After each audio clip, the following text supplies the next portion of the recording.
Assalamualaikum warahmatullahi wabarakatuh. Pada video kali ini saya akan menjelaskan bagaimana melakukan pengujian radiografi menggunakan sinar X atau X-ray.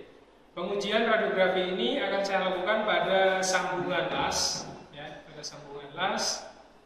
dengan mengacu pada kode ASME Section 5 artikel 2 dan ASME Section 9 sebagai standar keberterimaannya. Nah, pengujian radiografi ini punya kelebihan dibandingkan dengan pengujian yang lainnya seperti ultrasonik. Salah satunya adalah kita bisa mengetahui dengan pasti geometri dari atau bentuk dari cacat yang ada di bawah permukaan. Tetapi juga punya kelemahan, kelemahannya adalah kita perlu mendapatkan akses dari dua sisi, karena kita harus meletakkan film dari balik objek yang akan diradiografi. Kelemahan selanjutnya adalah cacat-cacat seperti planar begitu ya, seperti misalkan contoh incomplete fusion itu sulit untuk dideteksi menggunakan radiografi ini. Jadi ini hanya cocok untuk volumetrik makanya disebut volumetric NDE. Cacat-cacat yang volumetrik misalkan slag, inclusion, porosity, misalkan seperti itu. Nah, sekarang kita lihat alat dan bahan yang diperlukan. Peralatan yang pertama yang kita perlukan adalah alat ukur bisa vernier caliper atau bisa juga welding gauge untuk mengukur berapa dimensi ketebalan dari material ini tebal lasnya berapa. Kemudian alat selanjutnya adalah rolmeter ini nanti kita ukur dan kita pakai untuk mengukur jarak dari sumber radiasi ke objeknya Kemudian kita perlu juga peralatan selanjutnya ada survei meter Alat ini akan membaca laju radiasi Ini penting. Kemudian peralatan berikutnya adalah dosimeter. Dosimeter ini harus dibawa oleh seorang pekerja radiasi karena di dosimeter ini, di alat ini akan terbaca berapa dosis radiasi yang diterima oleh pekerja radiasi itu. Jadi kita bisa kontrol di sini, bisa kita lihat berapa mili ronsen yang sudah kita terima tiap harinya, itu ya. Peralatan berikutnya adalah ada screen, lead screen Ini fungsinya adalah untuk saat loading film nanti saya akan jelaskan. Jadi saat loading nanti kita jelaskan. Lead screen dia punya ketebalan 0,125 mm. Kemudian ada kaset film atau film holder Jadi film nanti sebelum digunakan untuk diekspos harus dimasukkan ke dalam kaset dulu Tentunya dilapisi oleh dua screen ini. Kemudian kita perlu lead letter Jadi huruf-huruf dan angka-angka yang terbuat dari lead atau timbal. Nah, angka-angka ini akan digunakan untuk sistem identifikasi Karena kalau kita hanya tuliskan pakai pen marker di sini, ketika diekspos ini tidak akan terekam pada film, sehingga kita harus menggunakan huruf-huruf ini. Peralatan berikutnya kita memerlukan sebuah image quality indicator. Ini adalah wire IQI, image quality indicator, ada banyak setnya. Nah, ini kita pilih nanti harus menggunakan set yang mana berdasarkan kode ASME Section 5 artikel 2. Selanjutnya bahan berikutnya adalah film Film yang akan kita gunakan di sini adalah Agfa D7 Agfa D7. Ini film sedang. Ini dimensinya 4x10. Kita juga punya film yang panjang dengan dimensi 4x15 in. Jadi kita gunakan film merek Agfa Kemudian selanjutnya kita butuh pen marker untuk memberikan penandaan di benda sini nanti. Peralatan intinya adalah kita lihat di dalam ruang X-ray, kita lihat ya X-ray tube-nya, mesin X-ray-nya kita masuk ke dalam, kita lihat. Peralatan utama yang kita gunakan adalah mesin X-ray. Jadi ini adalah panel kontrolnya di sini. X-ray tube-nya ada di ruang sebelah, kita lihat setelah ini.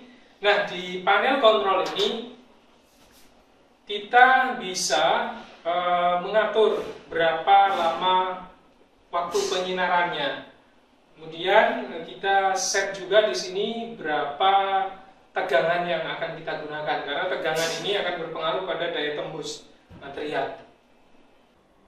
Ini adalah X-ray tube-nya. Jadi di X-ray tube ini, di tabung sinar ini akan dihasilkan sinar radiasi. Di sini akan dipancarkan radiasi. Ya, kita akan peragakan setelah ini. Ya, berapa energinya yang akan digunakan, berapa intensitasnya, berapa lama penyinaran, itu nanti kita kontrol di ruang sebelah di panel kontrol. Jadi kita di sini hanya melakukan setting pada benda yang pada objek yang akan diradiografi, berapa jarak dari source di sini, focal spot di sini ke objek atau ke film. Kita ukur nanti, ini bisa dinaik turunkan nanti. Kita hitung dulu jaraknya berapa. Ya. Nah, setelah kita tahu peralatan-peralatan yang kita perlukan, selanjutnya kita harus tahu langkah pengujiannya ya. Langkah yang pertama adalah kita harus melakukan pengukuran terhadap dimensi objek yang akan kita radiografi. Dimensi yang perlu diukur adalah yang pertama adalah tebal materialnya ya. Kita harus tahu ketebalan materialnya. Di sini 12 mm. Oke, tebal material 12 mm. Kemudian kita ukur berapa ketebalan las-lasannya di sini. Apabila tinggi mahkota lasnya tidak sama, kita bisa cari yang paling tinggi ya. Nah, kita tentukan di sini berapa thickness of well-nya. Tebal lasnya adalah 16 mm. Ya, tebal las TW 16 mm. Oke. Itu kalau plat ya. Jika pipa, Anda juga perlu mengukur outside diameter dari pipa itu. Nah, setelah pengukuran selesai dilakukan, selanjutnya adalah kita membuat sistem identifikasi dengan menggunakan huruf-huruf yang terbuat dari lip ini, menggunakan lakban ya. Jadi di dalam sistem identifikasi itu harus memuat hal-hal yang berkaitan tentang intinya sambungan las ini milik siapa, untuk apa, dilas oleh siapa, posisi lasnya apa, proses lasnya apa, ketebalan materialnya berapa, dan tanggal berapa. Nah, huruf-huruf ini saya sudah susun seperti ini misalkan. Nah, misalkan di sini ya, saya akan susun di sini. Nah, seperti ini. WPKT PT EGZ misalkan ya. Ini saya tempelkan biar nggak lepas. Saya letakkan di sini. Nah, peletakan sistem identifikasi ini tidak boleh menumpang pada las-lasan. Jangan sampai huruf-huruf ini numpang pada las-lasan. Oke. Ini adalah identifikasi yang sudah kita berikan pada kupon tes ini atau objek ini. Saya beri di sini WPKT Welder Performance Qualification Test PT EGZ misalkan ya. Kemudian di sini ada nama welder Sugiono, proses lasnya SMAW, posisi lasnya 2G. Kemudian materialnya SA36, thicknessnya 12 mm. Ya, tanggal ini penting ya. Nah, itu adalah sistem identifikasi. Sistem ini nanti akan muncul pada film sehingga film itu tidak bisa tertukar yang satu dengan yang lainnya. Mudah untuk dilacak ya. Nah, setelah sistem identifikasi ini sudah kita buat, selanjutnya kita memberikan marker lokasi atau tanda batas area interestnya ya. Karena ini adalah kupon tes untuk pengujian juru las, maka di 1 inci di ujung-ujungnya ini tidak diamati, sehingga kita beri batasan sebagai marker lokasi di situ ya. Fungsinya adalah untuk pelacakan nanti ketika ada cacat di sini. Kita bisa melacaknya di posisi mana, dari ujung yang mana cacat itu berada begitu. Nah, ini saya kasih tanda 1 inci dan saya kasih tanda 1 inci. Ya, di sini saya kasih batas misalkan huruf A gitu ya. Ini A, dari A sampai B. Ini adalah batas area interest kita ya. Jadi nanti di film akan muncul AB, tapi ini harus dikasih juga lead letter. Kalau tidak dikasih lead letter, tidak akan muncul. Nah, ini saya kasih lead letter di sini, sehingga marker lokasi ini akan muncul di film dan wajib muncul. Identifikasi tidak wajib muncul sebagai citra, ya. Kalau marker lokasi wajib muncul sebagai citra. Nah, ini misalkan tidak dikasih, ditembak tidak masalah. Filmnya ditulis pakai spidol permanen, boleh. Tapi kalau ini Anda lupa memberi batas lokasi ini dan tidak menggunakan lead letter, film Anda reshoot. Setelah kita memberikan identifikasi dan marker lokasi pada test piece ini atau kupon tes ini, selanjutnya kita adalah memilih image quality indicator yang akan digunakan berdasarkan standar atau code ASME section 5. Di sini kita tadi sudah mengukur ya. Kita tadi sudah mengukur thickness of well-nya 16 mm. Maka sekarang kita lihat di tabel T276 tentang IQI selection. Di sini kolom pertama ada nominal single wall material thickness. Ini berarti kalau welding ya thickness of well-nya. Karena thickness kita berada di 16 mm, maka di sini ya, di sini antara 12,7 sampai 19. Nah, ketebalan kita di sini. Maka di sini kita akan memilih AQI-nya. Ada 2 pilihan di sini, peletakan yaitu source side atau film side. Karena kita radiografi objek flat ya, single wall single image atau single view, maka peletakannya harus source side. AQI harus diletakkan di source side ya. Karena source side, maka kita lihat di sini ada hole ada wire ya. Kita lihat yang wire 16 di sini posisinya, maka di sini ketemu wire type essential wire-nya nomor 8. Ketemu nomor 8. Nah, sekarang nomor 8 kita lihat di tabel 233 ya. Di tabel ini, di tabel 233, kita lihat di tabel 233 di sini. Kita cek wire nomor 8 itu ada di set berapa? Karena di sini ada 4 set. Ada set A, set B, C, dan D. Nah, kita cek sekarang nomor 8 itu adanya di set A ini 1 sampai 6. 6 sampai 11 ada di B. Berarti nomor 8 ini ada di set B. Sehingga kita harus menggunakan wire AQI set B. Nah, kita gunakan wire AQI set. Kita pilih ini ada set A ya, set 1A, ASTM 1A, ini yang 1B ya, ini D, ini D. Ya, kita harus menggunakan yang set 1B. Nah, sekarang AQI ini kita pasang di melintang di objek sini ya. Kita pasang melintang. Nah, identifikasi AQI ini ya, identifikasi AQI ini tidak boleh menumpuk di las-lasan seperti ini ya. Ini film reshoot. Jadi yang boleh melintasi las-lasan itu hanya wire-nya. Dan peletakannya harus melintang terhadap sumbu las, tidak boleh meletakkan begini ya, melintang begini. Nah, AQI kita letakkan di sini ya, di tengah-tengah kita kasih lakban. Ya. Kita beri lakban. Nah, oke. Selanjutnya kita hitung jarak minimum dari sumber radiasi ke objek yang akan diradiografi dengan rumus SOD ya, source to object distance itu sama dengan focal spotnya F dikalikan dengan tebal las dibagi dengan unsharpness geometri. Nah, sekarang F-nya adalah focal spotnya, ukuran sumber radiasinya adalah 3,53 mm. Dikalikan dengan tebal lasnya 16 mm. Dibagi dengan unsharpness geometri. Unsharpness geometri bisa kita lihat di ASMO section 5 artikel 2 ya, di tabel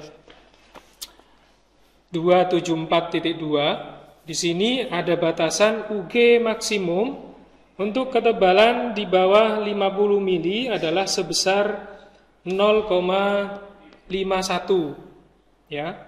Jadi untuk ketebalan yang di radiografi di bawah 50 mm, UG maksimum adalah sebesar 0,51. Maka kita isikan UG 0,51 ya. Nah, sehingga SOD di sini adalah 110,7 mm. Nah, ini adalah SOD minimum ya. SOD minimum yang nantinya akan menghasilkan ketidaktajaman citra sebesar 0,51 mili. Nah, kita harus menggunakan SOD lebih dari ini. Nah, kita tentukan SFD sekarang. SFD. SFD itu SOD ya, ditambah dengan tebal las, sehingga SFD minimumnya adalah 110,7 ditambah 16 ya, 126,7 mm. Ini adalah jarak minimum yang masih boleh diizinkan digunakan. Nah, berikutnya adalah kita menentukan exposure time ya, lamanya waktu penyinaran dengan sinar X itu. Kita gunakan di sini standar exposure chart bawaan dari mesin, di mana exposure chart ini didapatkan dari menggunakan film Fuji ya. Sedangkan kita tidak menggunakan film Fuji. Namun di sini Fuji 100 itu sudah ekuivalen dengan Agfa D7, sama-sama film sedang ya. Nah, di sini chart ini didapatkan dari menggunakan Fuji, kemudian pakai intensifying screen lead foil ya, 2 depan belakang, cuman ketebalannya 0,03. Kita pakai lead foil screen yang 0,125, beda sedikit tidak masalah. Kemudian chart ini juga didapatkan dari menggunakan jarak source to film distance SFD. Dia menggunakan jarak 60 cm atau 600 mili ya. Dan dia proses filmnya, dicuci filmnya dengan di suhu 20 derajat 5 menit ya waktunya. Kemudian nanti kalau kita ikuti ini akan dihasilkan film density sebesar 2. Maka sekarang kita lihat di sini di exposure standar chartnya ini, di sumbu X di sini ada steel plate thickness. Ya, ini kalau kita radiografi welding, maka ini adalah thickness of well-nya ya, berapa? Tadi 16. Kemudian 16 katakanlah di sini ada 10, 20, di sini 15, maka ketemu di sini 16. Nah, saya akan gunakan KV sebesar 160 ya. Saya akan gunakan KV sebesar 160. Di sini ada garis-garis yang menunjukkan tegangan yang digunakan. Di sini 130, ada 140, ada 150, ada 160. Saya akan pakai garis ini, di mana garis ini adalah yang tegangannya 160. Kita cek tebal 16 di sini, kita tarik ke atas, misalkan pakai ini ya. Kita tarik ke atas, oke, di 16 mili di sini. Kita tarik ke atas hingga memotong yang 160 kV di sini ya. Nah, didapat kita di sini, kita tarik ke sumbu Y, ketemu angka 1 ya. Sehingga kita harus menggunakan exposure time 1 menit. Nah, langkah berikutnya sekarang kita akan melakukan loading film ya. Loading film ini harus dilakukan di ruang gelap ya. Kita sekarang berada di ruang pemrosesan film. Loading film kita lakukan di sini. Di sini sudah ada save light, nanti kita akan nyalakan. Ya. Kenapa berwarna merah? Karena energinya paling rendah sehingga tidak bisa merusak film. Jadi film ini yang ada di dalam box ini harus dibuka dan dimasukkan ke dalam kasetnya dalam keadaan gelap, ya, dalam keadaan gelap. Kita lakukan sekarang proses loading film. Nanti loading film itu adalah film akan diapit oleh 2 screen, ya. Saya ambil contoh. Misalkan ini ada film. Ini kebetulan film yang sudah diekspos. Film dikeluarkan dari box, ya, dikeluarkan dari boxnya, kemudian diapit di antara 2 screen, ya. Kemudian dimasukkan ke dalam kaset. Ya. Kasetnya ada 2. Ini untuk menjamin film ini nanti tidak bocor atau kemasukan cahaya. Sehingga kalau kemasukan cahaya nanti akan menimbulkan artefak, ya, indikasi palsu. Oke. Baik, sekarang kita langsung loading film, ya. Kita matikan lampunya, kita hidupkan save light-nya. Oke, matikan lampu. Matikan lampu. Nah, seperti inilah kondisi ruang gelap, ya. Ada lampu merah save light di sini. Sekarang baru kita boleh membuka film ini dari boxnya. Kita keluarkan film ini dari boxnya.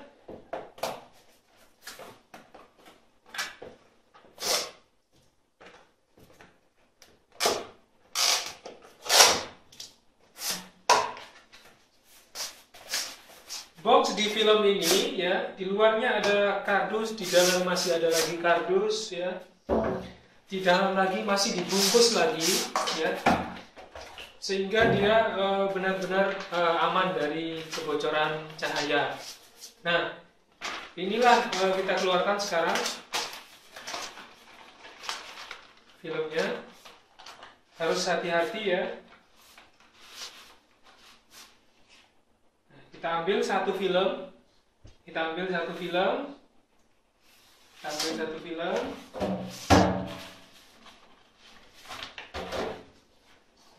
Kita ambil satu film, kita apit oleh 2 screen,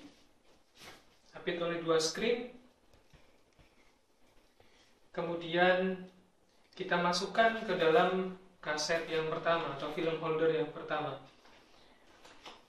Kita masukkan ke film holder yang pertama.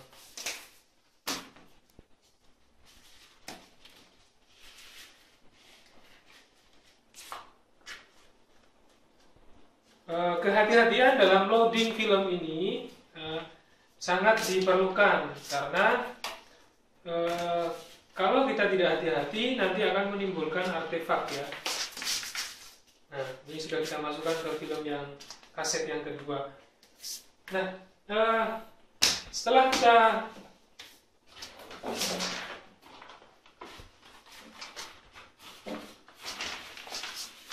kita masukkan lagi film ke dalam box, ya.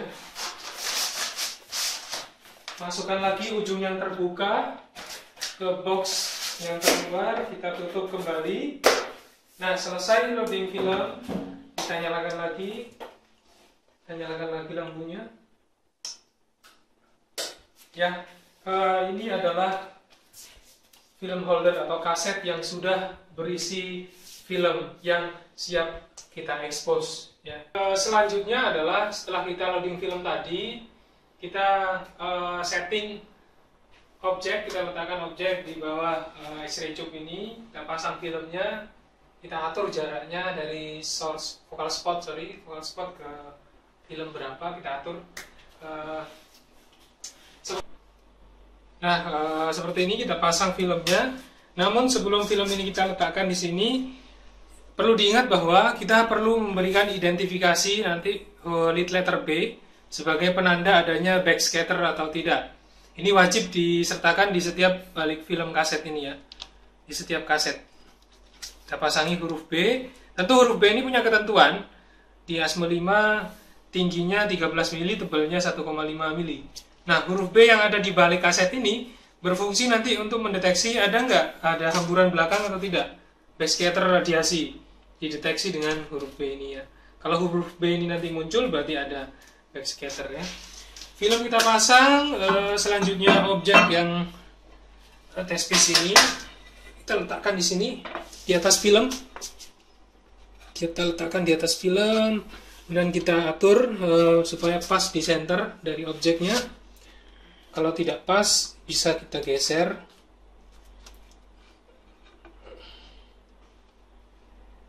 Film kita geser. Nah, kalau sudah center seperti ini, sekarang kita kembalikan lagi, kita atur jaraknya. Ya, sini tadi di standar exposure chartnya dia menggunakan jarak 60 cm. Nah, 60 cm sudah atau 600 mili sudah melebihi tadi perhitungan SFD minimum kita sebesar 126,7 ya tadi ya. Nah, sekarang kita atur nih. Di sini lokasi dari focal spotnya, sehingga kita atur dari sini ke film atau SFD sebesar 60 cm atau 600 mili. Nah, ini masih 550, ini kurang. Maka kita naikkan, kita atur di sini, kita naikkan posisi dari X-ray tube-nya, ya. Kita naikkan. Nah, sekarang kita ukur lagi apakah sudah 600 ke film ya, sorry. Masih kurang sedikit, ini masih 580-an.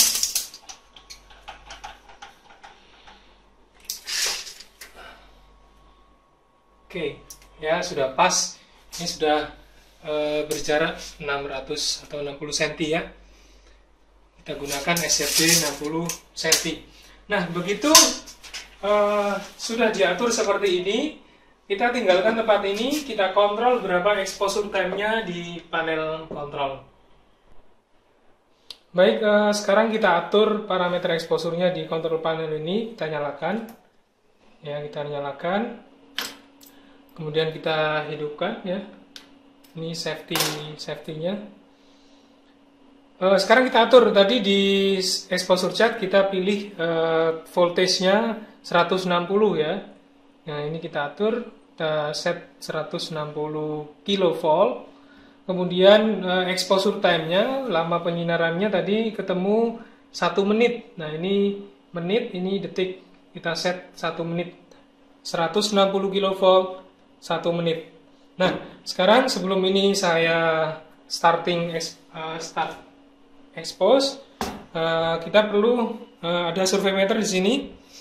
Ya, kita cek apakah kita berada di sini dalam zona aman atau tidak. Ya, kita cek dulu, kita nyalakan baterai. Ini harus dicek pertama kali. Baterai oke, baru kita atur ke 1 kali atau 10 kali. Nah, ini akan membaca laju paparan radiasi. Ya, kalau nanti besarnya biasanya adalah untuk pekerja radiasi 2,5 milirem per jam atau milironsen per jam ya, 2,5. Tapi kalau pekerja non radiasi 0,75, kalau untuk umum 0,25. Nah, oke, kita start. Ini sudah benar. Kita start ya.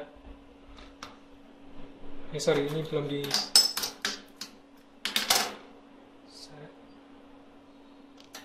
Nah, sekarang dia mulai expose ya dengan lama 1 menit. Ini akan berjalan mundur, dan kalau kita lihat di ruangan kontrol ini tidak ada radiasi ya. Kita aman di sini. Karena tembok ini sudah dilapisi oleh lid ya.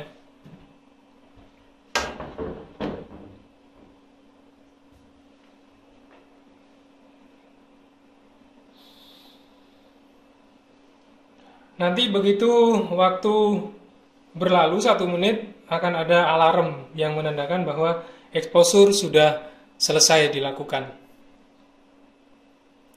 Kita tunggu 22 detik lagi.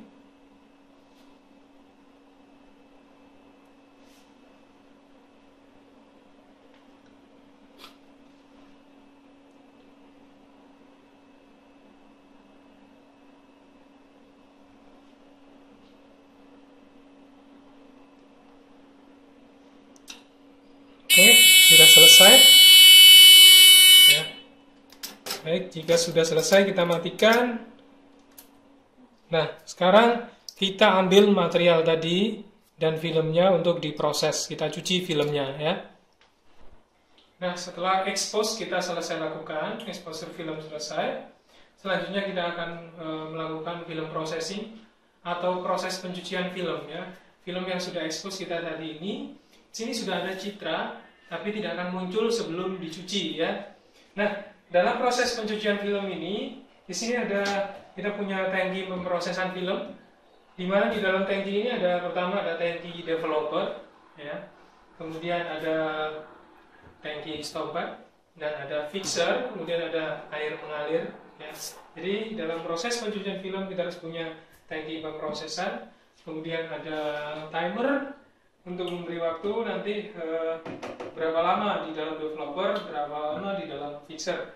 Selanjutnya ada dryer, ini adalah untuk tangki pengeringan. Setelah dicuci nanti kita masukkan sini untuk kita keringkan. Nah, ada lagi hanger ya. Ini dipakai untuk mencuci film.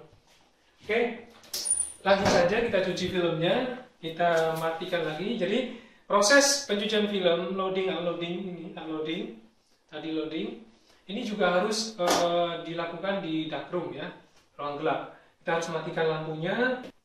Baik, ini kita sudah matikan lampunya, sudah di ruang gelap. Hanya ada safe light di sini. Sekarang kita unloading, kita keluarkan film yang sudah diekspos ya. Dari dalam kaset ini kita keluarkan, kita masukkan ke dalam hangernya. Ya. Ini kita ambil filmnya, ini lidnya, ini filmnya, ya ini lidnya. Oke, kita masukkan ke hanger ya. Nah, oke. Nah ini. Oke, setelah itu kita akan masukkan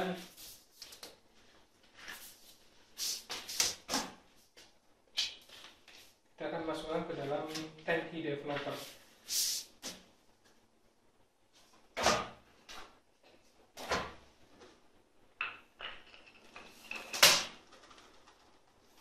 Baik, ini film yang sudah digantung di hangernya. Kemudian kita atur timernya. Kita atur timernya 5 menit di dalam developer ini. 5 menit kita masukkan, kita starting timernya.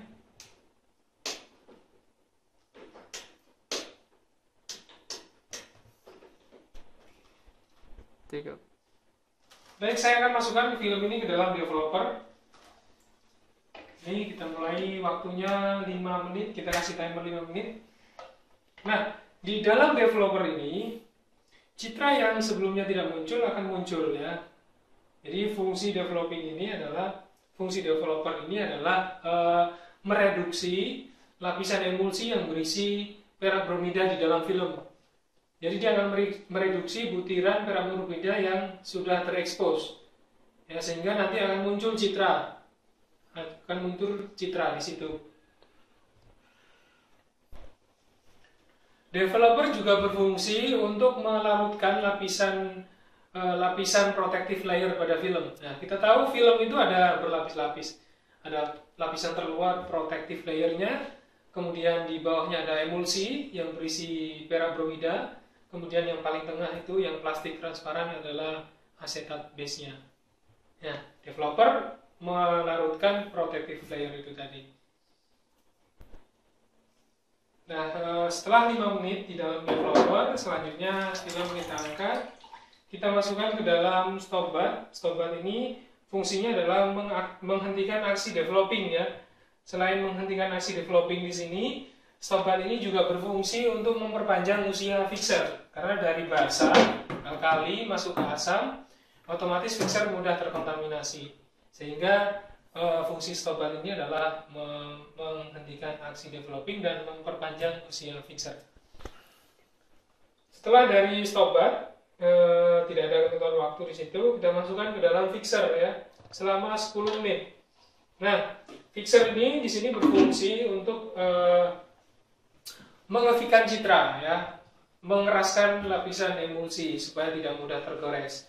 Selain itu juga fixer berfungsi untuk melarutkan atau merontokkan butiran perak bromida yang tidak terekspos, sehingga yang melekat di film hanya butiran perak bromida yang terekspos ya. Jadi ada dua fungsi fixer di situ, mengefikkan citra dengan cara mengeraskan lapisan emulsi supaya tidak mudah tergores, kemudian juga melarutkan perak bromida yang sudah tereduksi di developer menjadi logam perak. Nah, setelah 10 menit terlewati di dalam fixer, film ini kita bilas dengan air mengalir ya. Kita bilas dengan air mengalir. Kemudian dari air mengalir kita siapkan dryernya. Ini sudah bisa kita nyalakan lampu sekarang karena proses pencucian sudah selesai. Kemudian kita nyalakan dryernya, pengeringnya. Kita tiriskan filmnya, ya. Kita tiriskan filmnya, ya. Kita tiriskan filmnya, kita keringkan, ya. Nah, setelah film kering, kemudian kita lanjutkan dengan proses interpretasi film radiografi. Nah, untuk proses interpretasi film radiografi, sampai jumpa kita di video khusus untuk bahasan interpretasi film radiografi. Terima kasih. Wassalamualaikum warahmatullahi wabarakatuh.